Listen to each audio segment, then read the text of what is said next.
Thank you for joining us tonight for Follow My Eyes, Sigue Mis Ojos, part of the Lit and Luz Festival of Language, Literature, and Art.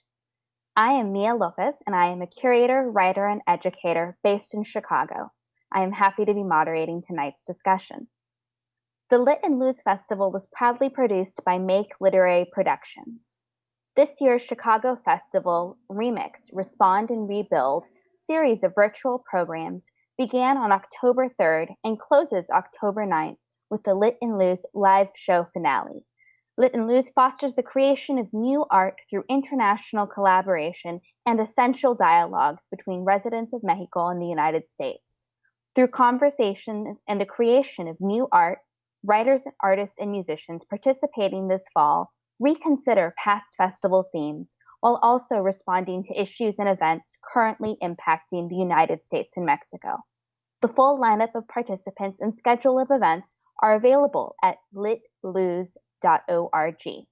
We hope to see you there, which is back here. We'd also like to thank tonight's presenting partner, Tiger Strikes Asteroid. Their current exhibition, Caroline Kent, Victoria Veronica, The Figment Between Us, is on view until October 24th. Tonight's event will include conversations and studio visits with multidisciplinary artists Alejandro Jimenez Flores, Caroline Kent, and Lucia Hinojosa. As suggested in the event title, Follow My Eyes, Sigue Mis Ojos, viewers will virtually follow along with me on these visual conversations. They will see firsthand what these three artists have recently been working on and have the chance to ask questions at the end of the conversation. This event includes live audio translation in Spanish. Click on the Zoom link below to listen. So to begin, I'm actually going to read brief bios of all of the artists before we get into the individual presentations. Alejandro Jimenez Flores is a process-based conceptual artist making gestures that occupy the space of painting, writing, and performance. Their practice is concerned with how the language we have or lack subordinates our subjectivities, identity formations, and the space that we are allowed to occupy. So we're now going to see a short video of some of Alejandro's work, and that will also be accompanied by some poetry that they have written, and so they'll be reciting aloud.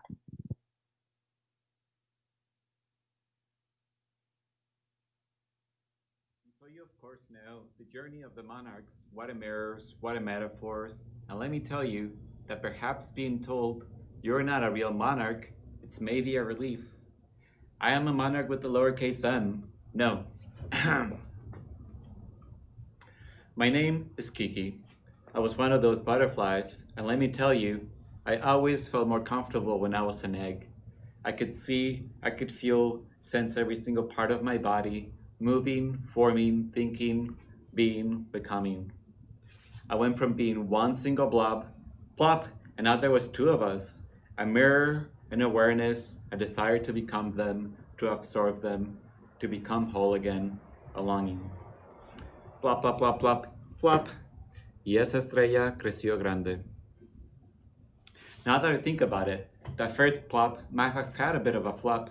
My other me was a bit different, I noticed, and I knew I must be different then. As a caterpillar, I love gossiping with the flowers. They are the best. They let me eat their buds because they saw I was different. Fabulosa. Quizás conspiraban para convertirme en una flor. I heard someone say, "You are what you eat," and I was a flower bud, gossiping with them. And then, one day, I felt the sky not move, so I hung upside down, like a bat, from underneath a leaf near the Bishop's Falls. I liked the moment of stillness. For a second, I felt what it was like to die. Nothing moved. Did I die? Ay, un stomach cramp. Toda la sangre se me subió a la cabeza y mi cuerpo líquido empezó a tomar forma. Oh, mira qué piernas. Alas de nueva colección de Gucci que mi abuelita me mandó en un gene hace 2 vidas. Me quedé en este tiempo más que los demás. anhelaba el sentirme así más. Because I stayed in the form longer than others, processing all the secrets the flowers hid in their buds. When I came out of my shell to spread my wings like a bat, I was alone. And everybody else was already flapping about, forming groups, playing games. Y yo, aguitado, bummed out, thinking back to that first plop. I flew and I tried to catch up with the group. When I arrived, they teased me for being late, and someone made a remark that my spots were different. I told them that it was the Gucci handbag my nana had sent me in a jean 2 lives ago. Ah, es la Gucci. Ja ja ja, que Gucci que nada. Ay, este salió rarito, medio extraño. They had formed roles to perform, patterns to follow, and I kept stumbling. It seemed like they were doing it on purpose. Oh, Kiki, tú no eres una monarca real. You're not a real monarch, Kiki. That's it. I couldn't take it. If I wasn't a real monarch, then I flew away. Missing my fabulous flower friends, they understood.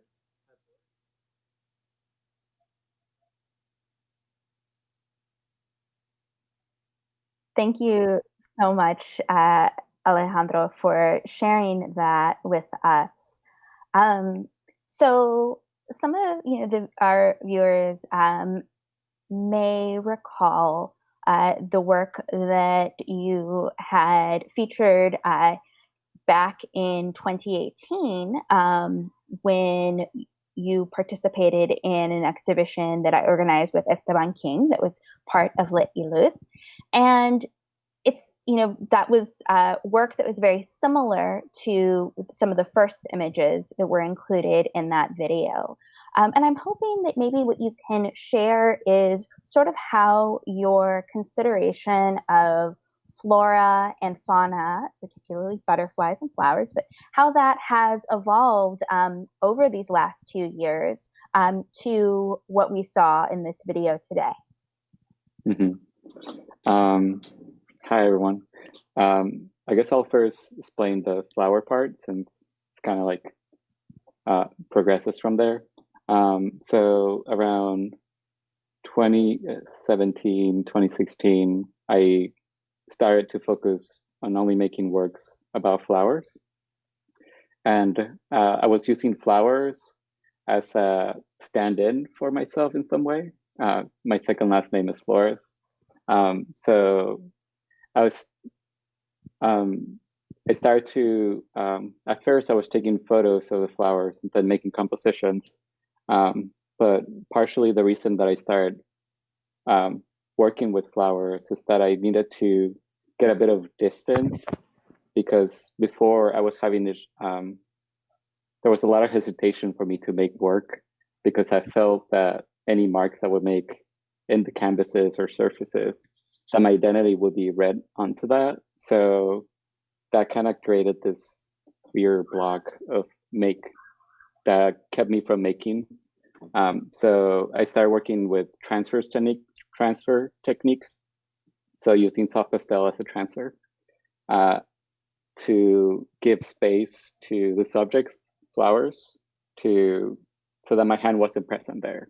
So I did that for about 3 years, and I stopped taking photos of flowers myself because the whole reason was to create this transfer process and to use flowers to mediate myself was to create space to develop a preferred language as opposed to impose another language to flowers. So friends started sending flowers to me, images of flowers with text, via text. So I would use those images of my friends thinking about me through flowers to try to create a space to create a preferred language to develop and mediate my own identity. So while that was happening, an element that was always part of my art practice was Florencio, who had different names at the beginning, but now to make it easier for everyone. And also, I'll explain the name Florencio in a second. I decided to just put under the umbrella of Florencio which is a conceptual persona. And it really kind of began from poetry and writing. I took a poetry class in my last year of school, and wrote a few persona poems, and just kind of like letting, I feel like Florencio as a framework is allowing small voices or minoritarian subjects to just give them full agency, and which for me it means I stop making my own practice and I surrender and facilitate Florencio's practice, which has layers of collaborating with other people. So a few of the images that we're seeing kind of halfway through, there was some, they're painted, they aesthetically look very different than the soft pastel works. So those were flowers, and the prompt for one of them was listening to the small voice, and I had Florencio, and given that agency, Florencio said that I should ask my mom to teach me how to draw flowers again. And so I went through and I had a Skype session, and she taught me how to draw flowers like she taught me when I was little. And then gave them the same space and the gallery space, and credited like Florencio. Usually in the titles, there's like, it's credited who Florencio is triangulating with, like me, my mom, Florencio. So that's how the later works that were shown at the last 6 works. It's the most recent body of work. It's part of Florencio, and it started with 2 years ago after being at a bar, Danny's, and like I used to go there dancing on Thursday nights. I wrote on a piece of paper, like make a series of paintings of monarch butterfly, like in the urban landscape, trying to like fit in or something. So then that sat on my desk for like 2 years, and eventually Florencio picked it up, and wanted it to become this. There was this narrative impulse, and then Kiki happened, where Kiki became the story of a monarch butterfly that was migrating with the monarch group, but Kiki didn't quite fit in there. So it was this kind of like, through Kiki kind of like mediating this like double marginalization of not fitting in with a minority that is itself transitory, like migratory, and how to find a place to belong. So the story of Kiki is that Kiki eventually just wanders off the group, finds an unattended Aperol Spritz, takes a sip, and this like there's this brain thing where it's like this tastes familiar yet unknown, and then there's this kind of like search for a place to belong that winds up being at a nightclub. So that's kind of like the trail of my practice and how it's from Alejandro to Florencio to Kiki. And yeah. I wonder, as much as that feels in some way kind of like a linear sort of progression and evolution, do you see yourself kind of going sort of back in time to some of, the earlier gestures or aesthetics, or do you see yourself perhaps continuing to explore incorporating, personas for collaboration? I feel like I used to sometimes describe myself as a time traveler, and when some people ask me about like Florencio, I think of Florencio as being like a being that is like ancient and like it's always been there. It's just kind of like accessing language is this way of sensing things, and like I can see Florencio in Italo Calvino's work, like Cosmo Comics, or I can see Florencio in like Umberto Eco's Baudolino, and like that kind of energy of play with language and way of perceiving the world. So I definitely don't see things linear at all. And even my self-pastel practice, my works, those usually are made from an image that I receive. So it's this static document. And then I make a soft pastel drawing. And as I'm drawing, I transfer it to multiple surfaces, and the drawing is never finished. So then that process itself creates like a broader temporality and gets rid of that document origin, and it becomes more of this multiplicity of temporalities. And so yeah, the way that I put in the slides was in the time order that I have exhibited those pieces. Mm-hmm. But some of those pieces where sometimes there will be like a plaster piece, like plaster and soft pastels that I have done in 2016. And now that's what I'm doing now too. So it's like, I feel like there's loops within materials and subjects within my work. The thing about Florencio, it often involves other people. So my mom, or with Kiki, I've been collaborating with Miguel Jimenez as well. Florencio asked me to reach out to him to create a short story about Kiki. So what I did was I channeled Florencio via either wearing a perfume that Matt Morris had created to embody Florencio, or sometimes so there's like a ritual that I go through to kind of like strip away from like my authorship and then become this facilitator. So I use supply as core, and then Miguel had full creative liberty to create this short story, and now it's gonna become a book. So with Florencio, there's this impulse to have pure play with language, and also expands, like it's not just painting.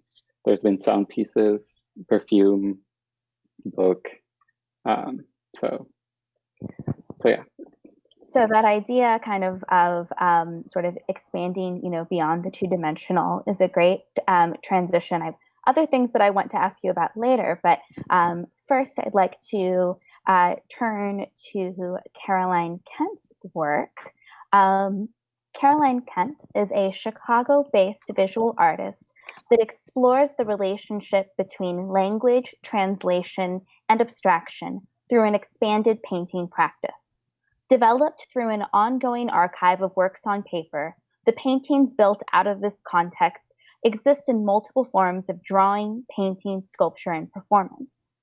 Kent labors to expand the discourse of abstraction to include alternative logics that move beyond surface and fame through each act of translation from one medium to the next. So we're now going to see a video related to a current exhibition of Caroline's work at Tiger Strikes Asteroid.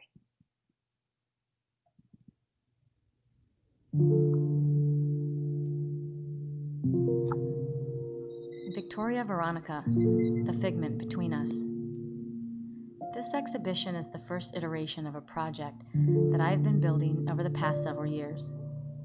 I approached this space as a sketch, or a rehearsal, to bring the world of these sisters to life. To me, the sketch is an idea in flux that exists as one thing, with the possibility of becoming something else.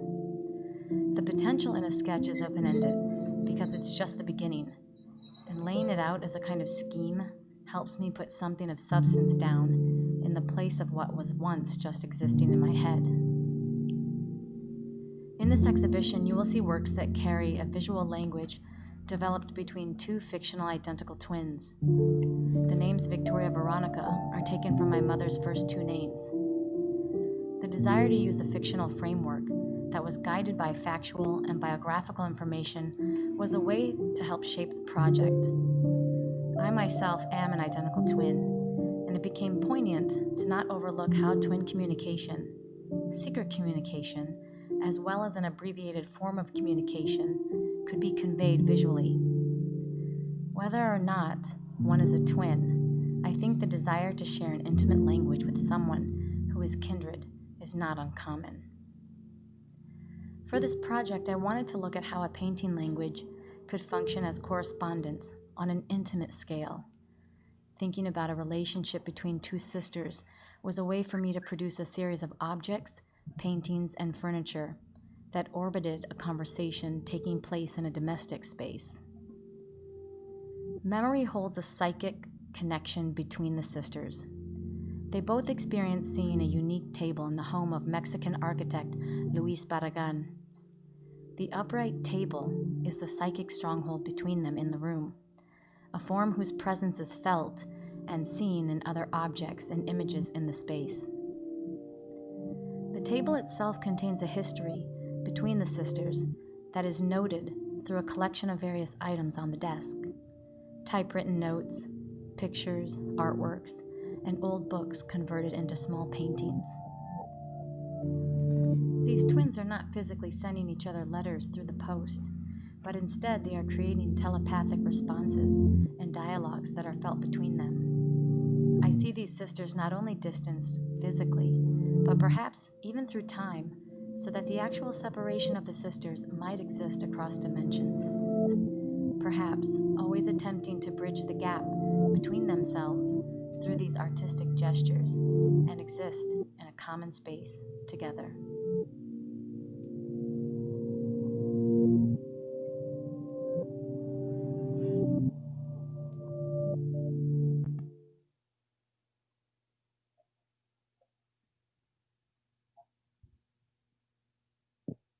So for our viewers, that video really is so, I think, as close as you can get to experiencing the exhibition in the space. So thank you for sharing that for people that potentially could be, streaming in from very far from Chicago. One of the things, that I wanted to kind of start talking to you about, Caroline, is sort of knowing that you have, this larger, two-dimensional painting practice that many people, that are viewing may be familiar with. But how does this immersive installation relate to that? You're now seeing things go, well into kind of not just, 3D, but also video form as well. Yeah, and also the objects on the table and things. Mm-hmm. So I think that both bodies of work kind of relate back to this kind of origin site of questions of how I think about abstract painting, thinking in and around abstract painting as kind of the foundational way that I interrogate and question that happens within my practice. And so I would say that when I'm thinking about language, the large scale paintings that I do that maybe more people are familiar with the all black grounds that they hang flat against the wall. That for me is a way that I can see language move from the wall to the two-dimensional through objects, through the three-dimensional, and then to freestanding objects, with these different acts of translations that happen. And so I really took a step back to look at this abstract formal language that I was creating to think about what happens when I expand that and what can be gained in expanding the language beyond just the surface. And then it occupies the forms of objects that accompany the paintings. And then it moves into freestanding sculptures that also are in the space. And through each active translation, I'm guessing and I'm thinking and I'm kind of seeing that this language has more to give us through these different gestures. And so when I ended up creating performances to go with those paintings, I saw that things became really illuminated with this language, that they didn't stay static. They wanted to take up an environment and they wanted to occupy space. And that was really exciting for me to kind of investigate in those ways. It kept me engaged. It kept me questioning. It kept me wondering what's the potential in having the painting as the site, the beginning site for other things to come out from. And prior to the large scale paintings, I worked from an archive of images, an archive of paintings on paper that often are the starting place for other kinds of works. But particularly with those large paintings, though, it was this way to kind of start on one surface and move and see how far I could actually push it. And Sorry, my light just went off. My oh, I don't know if that's coming back on. Anyway, it's a little dark. There we go. So in relationship to that, thinking about the Victoria Veronica work, I had questions regarding thinking about this language and could it operate in a more intimate way? I mean, the large scale paintings are kind of commanding in their presence, and they operate out of scale, you know, and that blackness shifted from a color to a space when they went onto the wall. And so thinking in the terms of how can I have this language operate in a very different set of terms was exciting to think about, and shifting it to an intimate correspondence between sisters was a space that I had thought about for a long time. As I grew up, I'm an identical twin. And so in thinking about these different ways in which language operates in the world that I live in, I started thinking about the unique relationship between identical twins or very close siblings even. And what I found was that the piece that kind of made the most sense was that our communication over the years, you know, from childhood, we didn't have a totally secret language that was invented between us. We did have some words. I remember my mother telling us we had some words we would say to each other, and my mother had no idea what we were laughing about. But what I realized in reflecting over the way in which we communicated was that we largely spoke in very abbreviated ways, in condensed ways, because our experiences, which really were the context for this communication to happen, were very similar backgrounds, very similar experiences, very similar ways of seeing the world and moving through the world and understanding it, so that when we saw similar things, we described them in very similar terms and in very similar words. And we also had references that were very close to each other's. And so it made sense then to think about how this abstract painting language could then occupy the space of a language between identical twins in the work. So one of, you know, the concepts that's so central to this work, you know, is visual conversation. And you mentioned, you know, that this project has been ongoing for some time, but I'm wondering, you know, particularly, you know, during this quarantine, when our forms of communication and correspondence have changed so much, how did the work evolve, or did it? You know, was there any, you know, kind of new challenge or opportunity that this created? You know, during the quarantine, I used the mail a lot more for writing letters than I have in a long time. And I think also something else happened during that time was that it slowed everybody down. Everybody was a lot slower. And I think that when one takes in an image and takes in a form, I think there is the way in which the work is presented that can allow for a slower read. And I think I wanted slower moments happening to really get at that these twins feel something that's communicated is felt through an object. And so in that space at Tiger Strikes Asteroid, I wanted there to be a lot of space between things. I didn't want a lot of objects.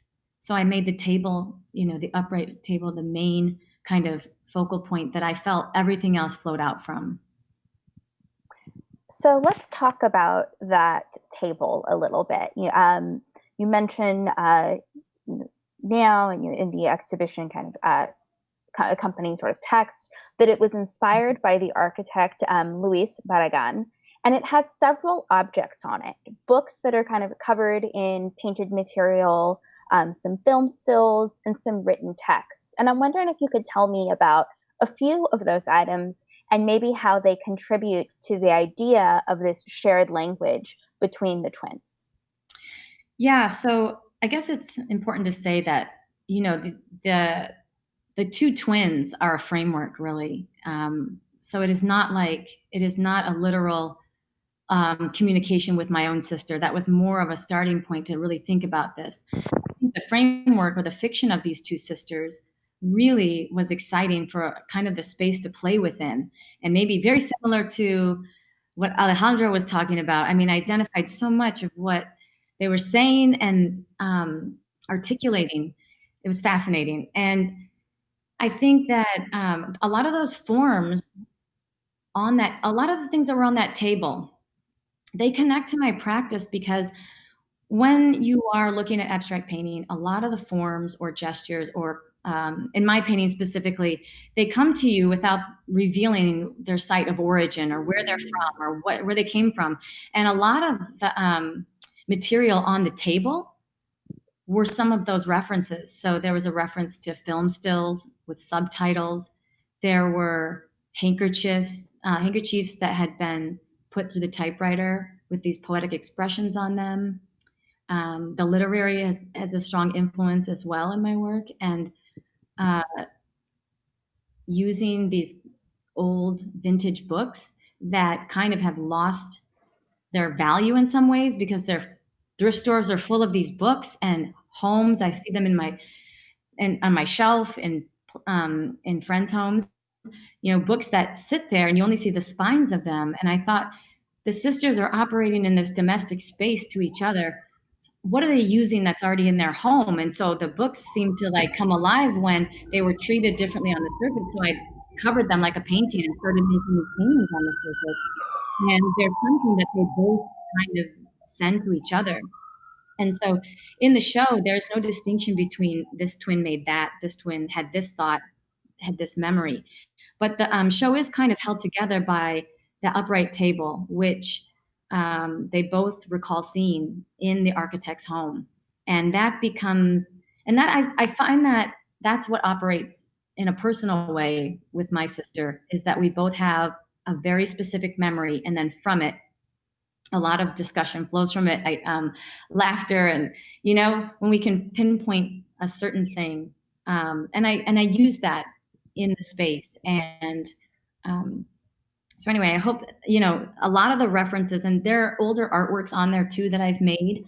And so it was also a way to really bring in a personal narrative, biography, heritage around that table in a way that made sense.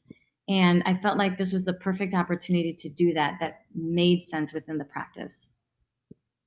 Thank you so much for sharing those insights. And I definitely will circle back to a few things, particularly about how some of the text influences. But now I would like to move on to Lucia Hinojosa. Lucia Hinojosa is an interdisciplinary artist, writer, and editor from Mexico City.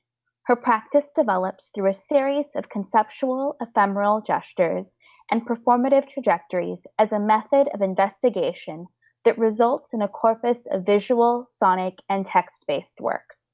She's the co-founder and artistic director of Disonare, an experimental editorial project. So we'll now see a video of Lucia's work, and then we will hear from her.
So thank you so much for sharing that video with us, Lucia.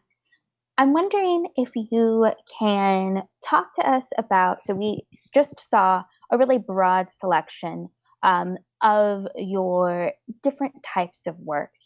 There were, of course, some sound elements, photographs, video, and text.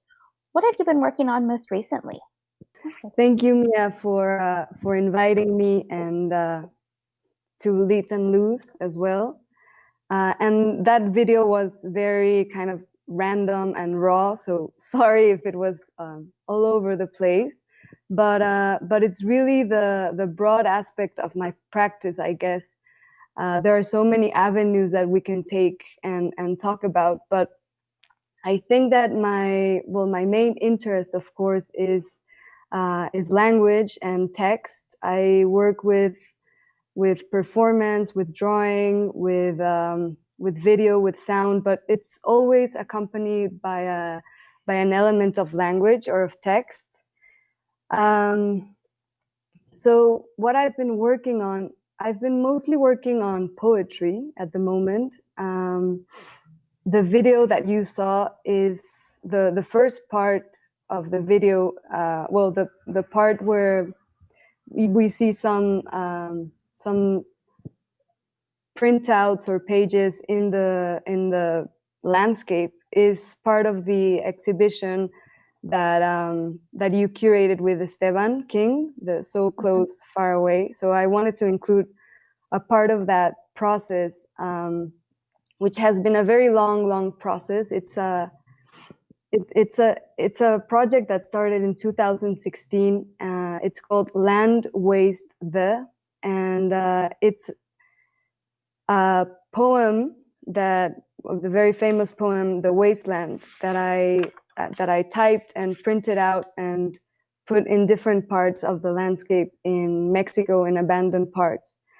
And I'm really surprised by all the connections between Caroline and Alejandro, because in my practice as well, there's always an element of the intimacy of the archive and the surface, but also the intimacy or the longing even, or the desire of bridging the gaps between a family member, sorry, or something that is connected to ancestry, even though if it's hidden in the work. So, for instance, in this project called Land Waste or Tierra Perdida El, which started from 2016 and 2017, I visited these places as a form of ritual, once a month for 1 year, just documenting the erosion of the text on the surface of the landscape in different parts of Mexico. It looks like Lucia is frozen, unfortunately. Let's see if we can get her back on. Unfortunately, we sometimes cannot anticipate these types of technical problems.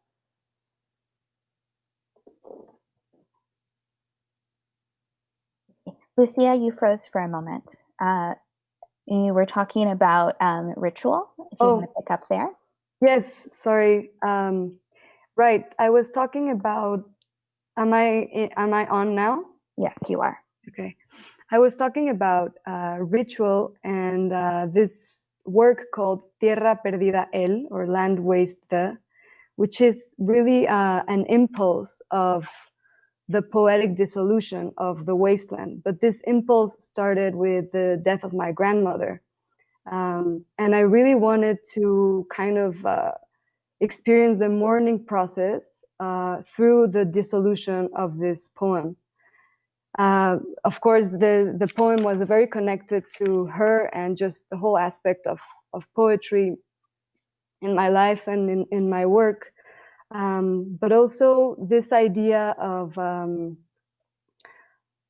a kind of patriarchal poem that was written, before when the First World War finished. So from the perspective of eco poetry or investigative poetry, kind of put the poem in the land, you know, and also collaborate with other forces, which is the force of the land. So so in a way, it's like a homage to my grandmother as well. But also on another level, it's just an exploration of a feminist, I would say probably feminist or just feminine aspect of this poem. But this work, this time-based work, I usually work very impulsively, and then I kind of try to understand what am I doing and what forces I'm collaborating with. So even this is a project that I started in 2016. I still have all this footage of sound, of photographs, of film. I'm working on the film now. So this is something I've been working on during quarantine. But also, as I was saying, I've been writing a lot, and I started this series of poems that are inspired on family archives, called the Telaraña Circuit. Telaraña means spider web in Spanish. So it's kind of this longing for, or I don't know if it's longing really, but sometimes what we have of ancestry is more of this archive. So it's kind of trying to not reconstruct, because we'll never be able to reconstruct anything, I guess, but it's just connecting with this archives. So for instance, my aunt, she was an archaeologist. So it's also, she died some years ago, but it's also based on this archaeological patterns of consciousness. So I don't know if I still have time, but I could read a little bit of these small poems, if that's okay. I would love that. Okay. So this is the first poem, and it goes, everything is pure projection, like a non-developed film on someone's shelf next to other objects. We're inside the virtual infinity scroll, but the reality of the image will never be revealed by light measurements hitting, waiting for your perception. 5,000 years have passed since the first inscription of gesture, a fossil like a dead wave at the shore, or the etymology of chaos, meaning formless, primordial matter. We met between bardos at the initiation of pattern consciousness. Image, noise, truth, only in the dark room. Experiment the moving shape of memory, the archaeology of sound. This vacuum is our thread relation, a series of questions that are also open like breath to breath. Your deathbed in your mother's room, your whole life an archive of inhalations. You were unearthing a city covered in deep time. San Martín Huamelulpan in the Mixteca Alta. Score, notation, ossicles, found memory like a found object, a field for animated cavities, locality of erasure. How do I read the music that was city, that was room, that was unseen, like the image of my mother's elbow on your pillow, holding your last breath? So those were two poems. Thank you so much for sharing. That was really beautiful. What a treat. Thank you. I actually am wondering if we can bring back Alejandro and Caroline into the conversation, because I want to sort of expand this discussion around language. You know, Lucia, your work and reading of that poem is just a great sort of transition. Yeah. Okay. So I think we have Alejandro and Caroline back with us. If y'all want to unmute, that would be great. So one of the things, that has, I think was such an important thread in the exhibition that you were all included on, was the connections between all of the conceptual uses of language in your individual practices. With Caroline, we see, everything from, an abstract formal language to, the use of subtitles, and then, of course, this correspondence. With Alejandro, the poetry as performance and even kind of reciting some of the poetry yourself. And then Lucia, you have, this notion of language as a living system and a means of kind of building connection, perhaps, to archive, but also as a way of kind of, I think, transcribing emotion in sort of a present moment. And I'm wondering if you could each kind of talk to me a little bit about how, although we have had a robust conversation around text in a conceptual way, I'm wondering if you could talk about what happens when you commit it to a visual medium. So whoever wants to jump in, because I know it's a simple but loaded question. I can start. For me in my practice, I'm thinking about the typewriter and kind of the handkerchiefs that have these poetic sayings and musings typed on them. I think for me it was this way that I could be free with writing and have it exist in a visual way. I didn't have the pressure of, I don't claim to be a poet. But I enjoy writing, and I found that it finally found a place in my practice. Again, I have other works that work with kind of invented text, invented musings that I use as subtitles or quotation.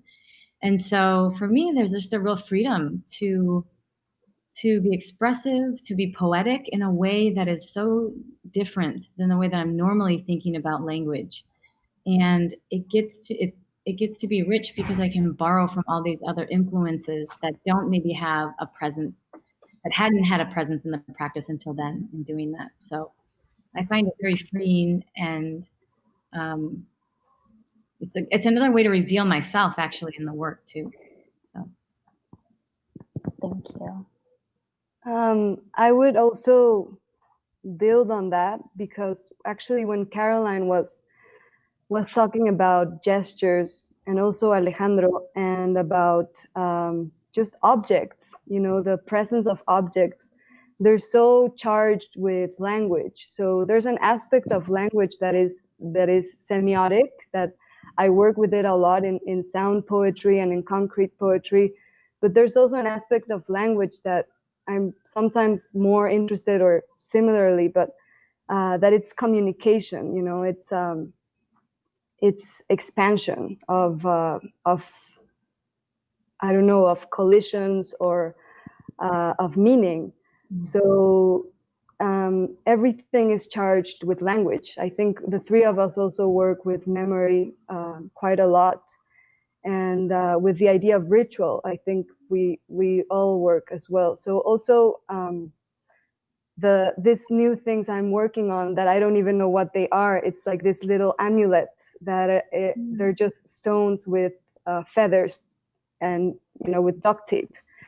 But for me, they are kind of words. They're words that I can use and that I can change. And even if I have a table and I arrange it, I know I'm in a way kind of arranging or rearranging language to see new things come out of it. So I think that's also what Caroline does in her paintings, in this abstraction. So yeah, the visual element, I think it's really, really powerful.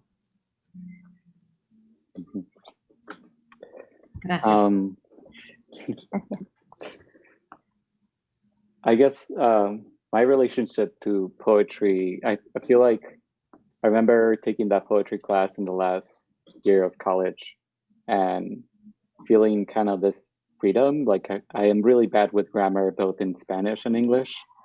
And poetry became this kind of like expressive force for me, where you don't need to follow the rules of grammar, and the juxtaposition of words, generate different meanings.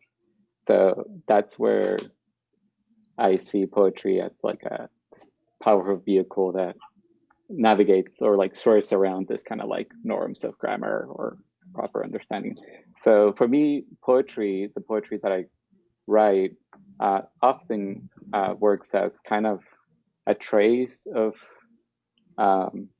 personal notes or documentation. And then those are woven in with sometimes literary references or but they usually the way they operate within my practice is or they have, I play the poem usually recited by Siri, and then I perform a dance, and then at some point in the poem, dance becomes part of the poem. So it becomes this other way of accessing a language that I cannot access through painting, that deals with wordplay and kind of like mutating that. But then that informs the paintings and everything. So yeah, it's kind of like, for me, it's like part of the process. That's why I go back to it. So we have time for a few questions from the audience. And audience, we're still taking some questions if you would like to submit them. But Alejandro, I actually have a follow-up for you regarding, the use of your personas in the work and this notion of freedom, and if perhaps maybe they help enable you to feel more liberated in some way. Mm-hmm. Yeah, I guess it goes back to finding poetry as a vehicle to navigate against this like norms and like find a space to create true expression and give as much agency to that force.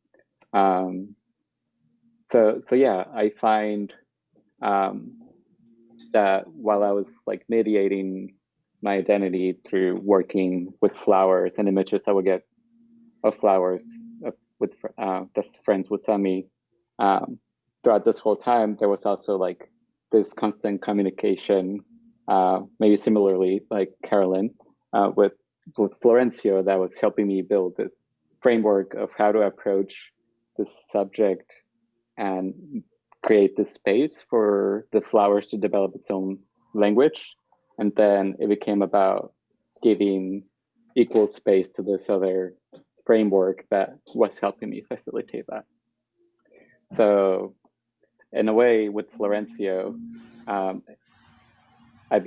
feel like more of a facilitator, and it's my job to surrender my practice and facilitate the painting and making of the paintings, Florencio's paintings, and to involve and to make this language bridge between collaborators that involve writing, perfume making, sound, and crossover these different languages as modes of different ways of perceiving and interacting with language itself.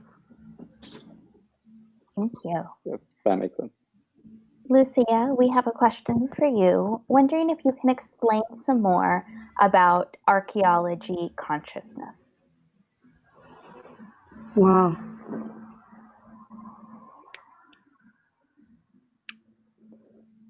Am I here? Am I? Okay. Sorry. Sometimes I freeze. Archaeology and consciousness. Well,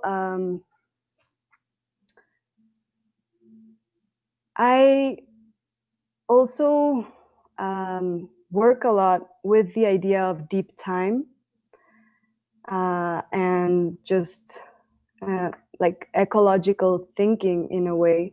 So an archaeology of consciousness, I kind of refer to this idea of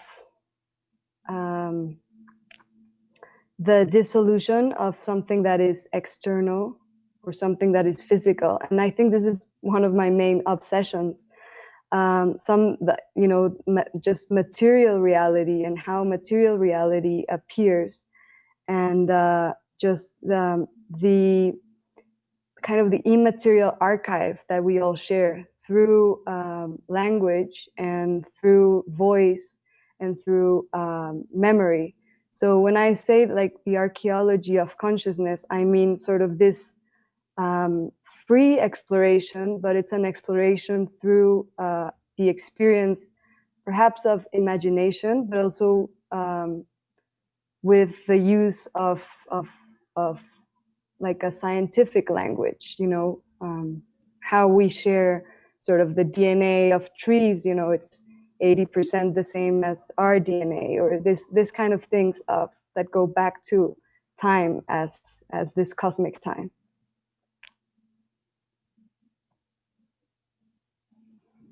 Okay, so I think that because of time will have to be the final question. Although as we're all here together, I feel like there's so many things that I would love to talk to you more about. But I want to first thank all of you for joining us this evening. We really appreciate your time.